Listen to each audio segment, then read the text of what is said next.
Welcome to Get Moving TV. I'm Dr. Chris Landon and I serve as your host. Here in Ventura, we have many people come through here on their journey. Some stay, some go.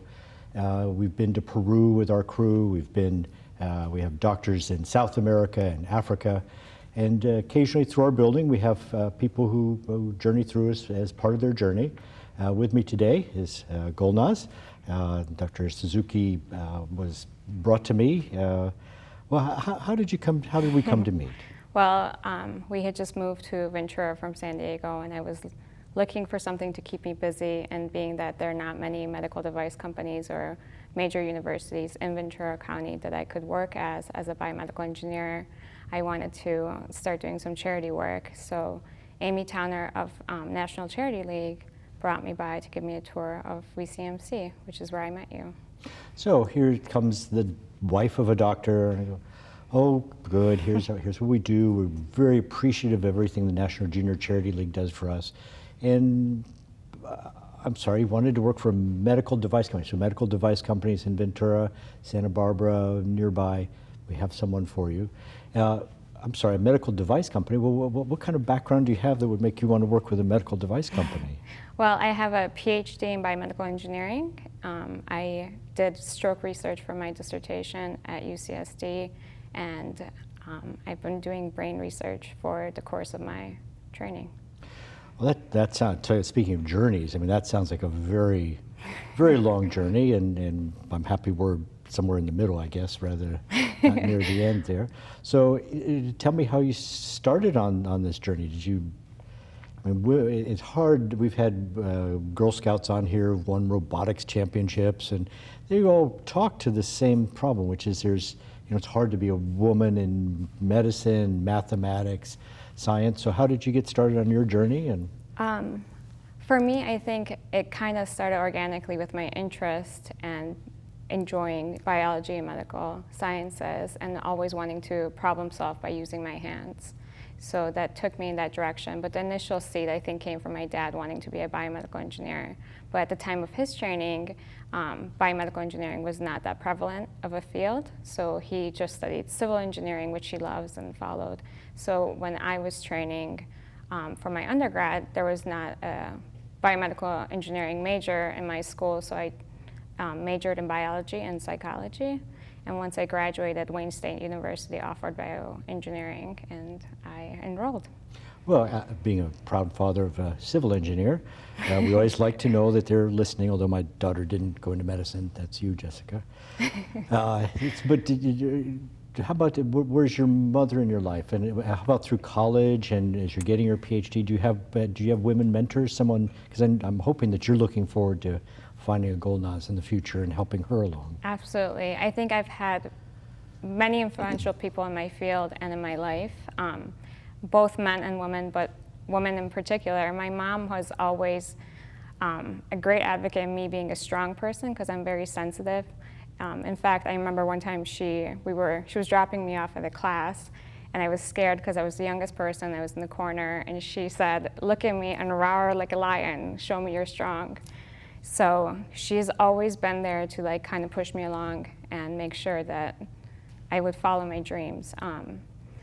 While in my master's program, I met Dr. Cindy Burr, who became quite an important, plays currently still an important role in my life. She helped me get into the PhD program at Wayne State while I was still living in San Diego at UCSD doing my research, and she put me in contact with my PhD advisor, Dr. Grimm. Cindy Burr, that sounds familiar. Maybe Emmy Award-winning Cindy Burr? Yes, that's her. Yeah, she's a big mentor in my life. She's very active in biomedical engineering research and has become quite famous doing sports science and fight science and a show for Discovery. Well, that means, no family. I mean, that's all you're going to do. Well, how about where's Cindy Burr? Does she have a... She's quite remarkable in the sense that she's this beautiful, tall, blonde lady that walks in and demands attention as she deserves it, and she has a very fulfilled family life. She's married, has many children, was very involved in her children's lives, and she mentors students like me. She does research. She volunteers at the coroner's office. She works with ESPN. She has many hats that she wears. Well, so you've had excellent mentors and people to help you through your PhD program and get you through everything that goes into being in school and succeeding and getting through all that. So what kind of things did we get you into? So now that you've landed in Ventura and you're on our teeny tiny little piece of your journey through life, so what kinds of things are you doing now? Well, since having met you, the very next day you offered me a job as a research coordinator, and have always made sure that I'm moving in some sort of direction and staying busy. And one of those directions is that you put me in contact with Dr. Thomas Chen, who's the head of neurosurgery at USC. And I'm now in his postdoctoral fellow. And I'm working on GBM models, which is glioblastoma multiforme, and hopefully working towards treatment for that terrible disease. Well, glioblastoma multiforme has always upset me since I had a child, not my own, but they're all my children. You have about 6 months after diagnosis, and so any advances, Exactly. I really want to throw every resource towards fixing that. Then part of your education, did you learn anything about business in your educational process? Yes, to continue with the other two female mentors I had, my PhD advisor was a great advocate in making my degree even possible, for standing up for me and going an unconventional route, which was not easy. I think it's an uphill battle that we fought together. And then while taking those courses at UCSD, I met Dr. Svetlana Eremenko, who taught me and opened my eyes to a whole different side of engineering and sciences, which was the business aspect of engineering. And I took about 2 years worth of classes with her that taught me about the idea of from idea to business, and what it takes to take a simple idea that you have and turn that into an invention that can potentially be a freestanding business and a profitable business. We've tried. I've done my best today to make this a very big day for you, including being on the show here. So where were we this morning? What were we doing? Well, so I took an idea that I had with your help and support, and we've now partnered together and met with a patent lawyer this morning to file for 2 patents that will hopefully turn into some sort of medical device and fitness business in the future. Yeah, so Billy Robbins, who I've known for 15 years or so, I mean, he's also mentoring. We really, really need people to help people along. It's one thing to take it in a class, it's another to sit down with a lawyer and learn all about patent law and so forth. And then, so where did we go for lunch today? As you said, we had a very busy and exciting day. So for lunch, we met Dr. Leon Alcalay at JPL, part of NASA Jet Proportions Laboratory, and we exchanged ideas that could be beneficial for bringing ideas from Earth and taking up to space, and taking ideas that they have at JPL and potentially finding applications worldwide here. I think, so just there's so much to do, and just being in Little Ventura is just, can be part of your journey.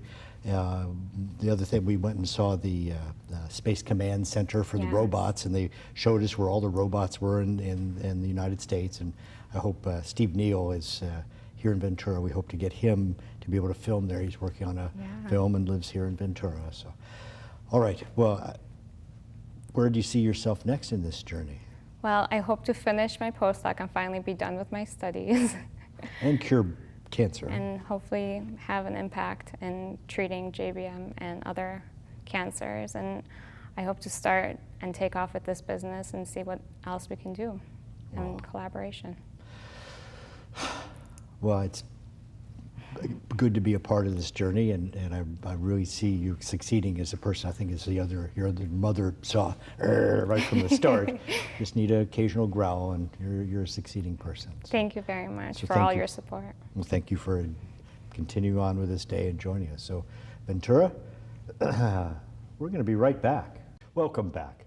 Well, Dr. Suzuki is a orthopedic surgeon here in Ventura, and we've had a show previously with Dr. James Herman about the education of a neurosurgeon, and that has been the most popular show we've had. People from across the world wonder, how long does it take to get the education? I have this interest, and So tell me, how did your education start? What got you, did you break somebody's leg? Your leg got broken, or what happened? So the start of my education really started with my mother. She was a teacher, and she taught at a small school in Pasadena Poly.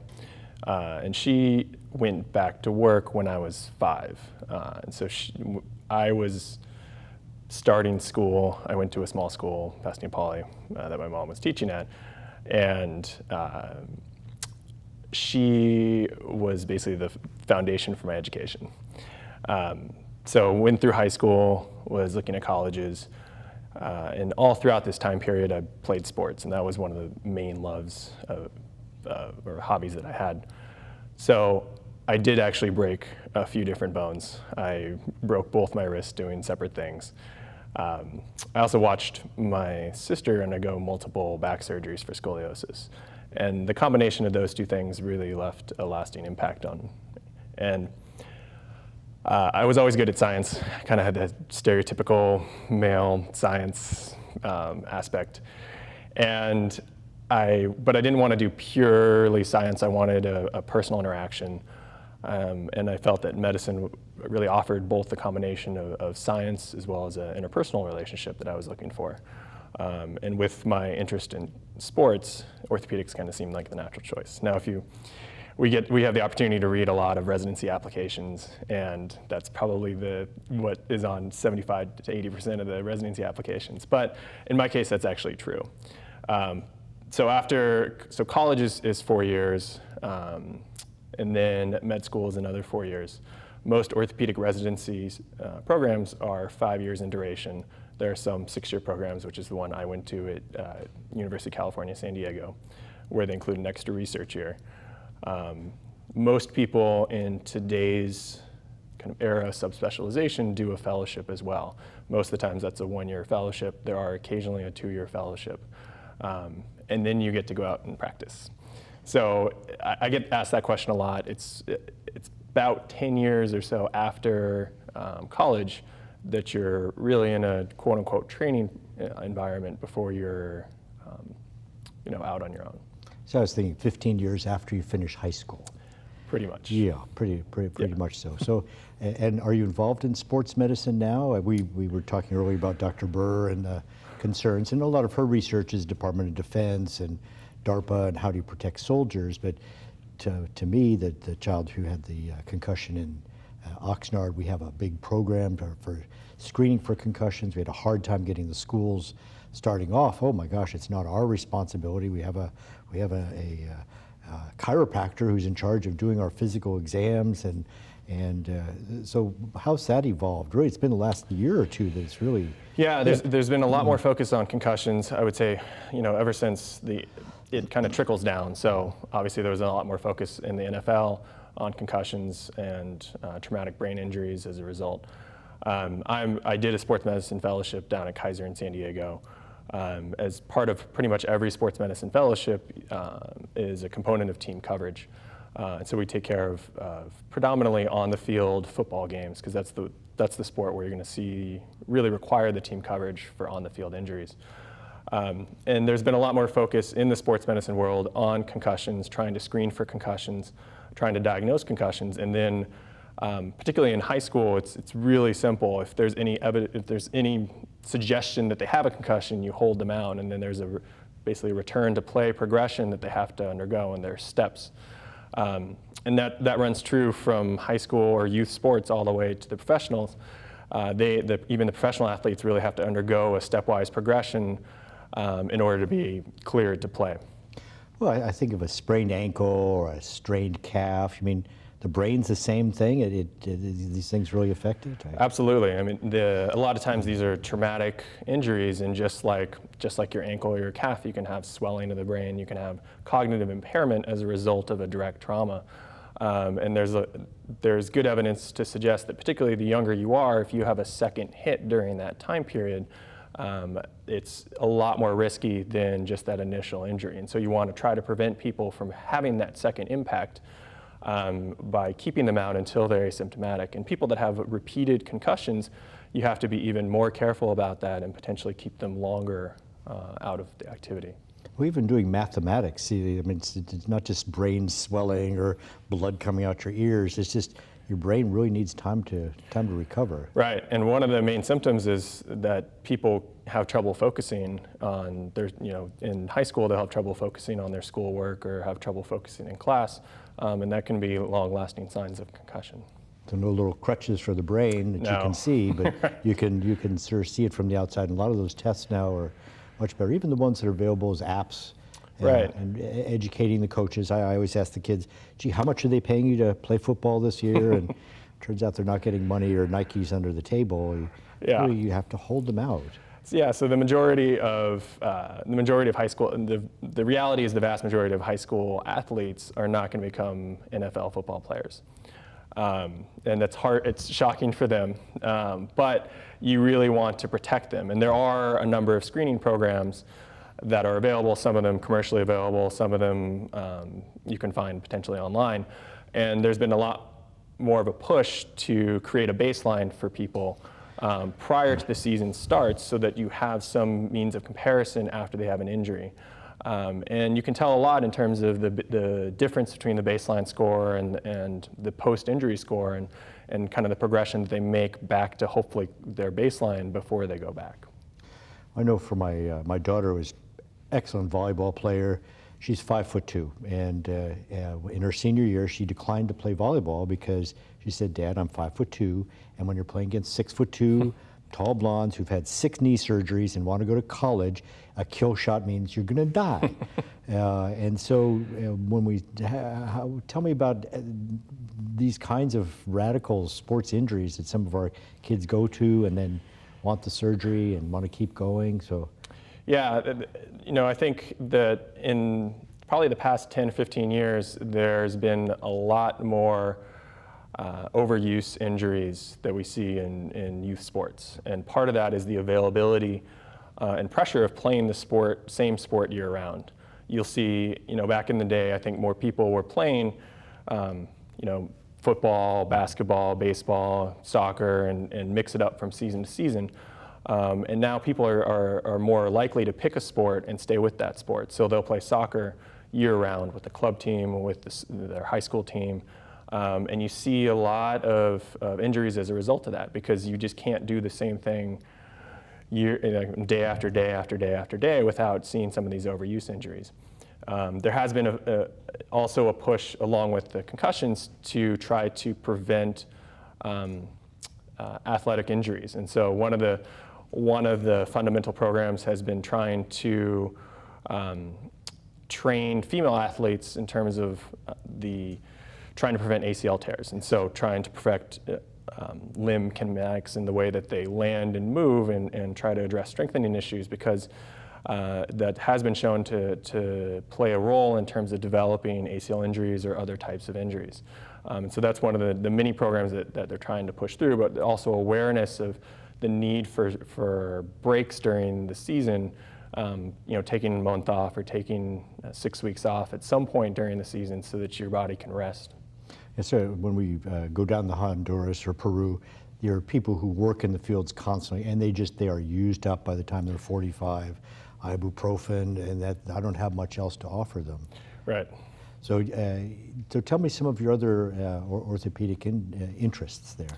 Yeah, so I get asked a lot what a sports medicine specialty really is, and that's really, it's a broad category. It's taking care of a lot of different potential injuries, but the focus is predominantly more on at least from an operative standpoint, more knee and shoulder type injuries. So ACL tears, meniscus tears, rotator cuff tears, shoulder instability. See that a lot in young kids with shoulder dislocations, and those are probably I'd say the mainstay of most sports practices. But it's the whole variety of injuries and that may occur during a game or a sporting event.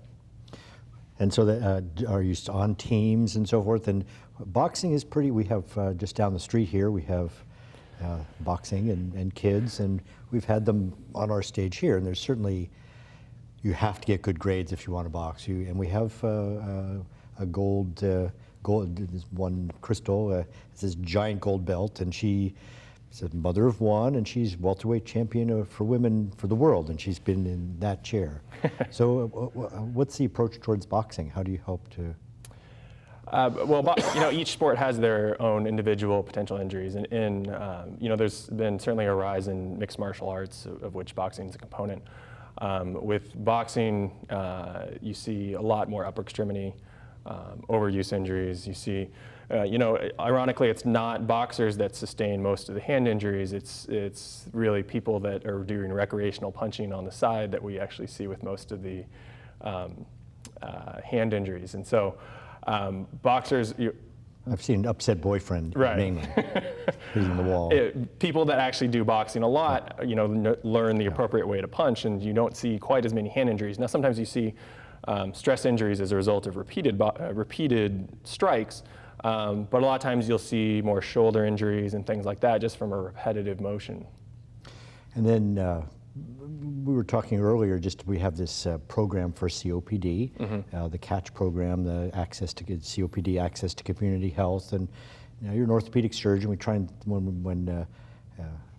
surgeons. So we had an orthopedic surgeon, pediatrician running for an elevator, and the pediatrician stuck in his hand and the orthopedic surgeon stuck in his head.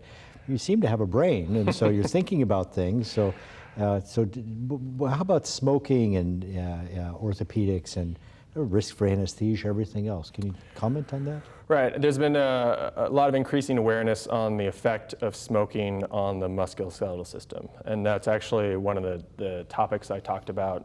Every year during residency, we have to give a grand rounds presentation, which is basically a review of a topic that's pertinent to orthopedics to the community. And so one year I gave a talk on smoking and its effect on the musculoskeletal system. And really what I tell my patients is, yes, I do, I certainly care about the other health aspects of smoking and the effect that it can have on your heart and your lungs. But what I really care about predominantly as an orthopedist is the effect that it's going to have on healing of whatever injury you have or post-operative healing. Because the issue with smoking is it really cuts down on the availability of a blood supply to an area. And every injury that you have basically requires a blood supply in order to heal that. Fractures, muscle injuries, everything.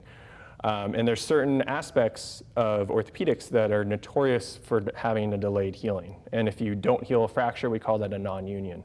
And the incidence of non-union has been shown in multiple studies to be a lot higher in people that smoke.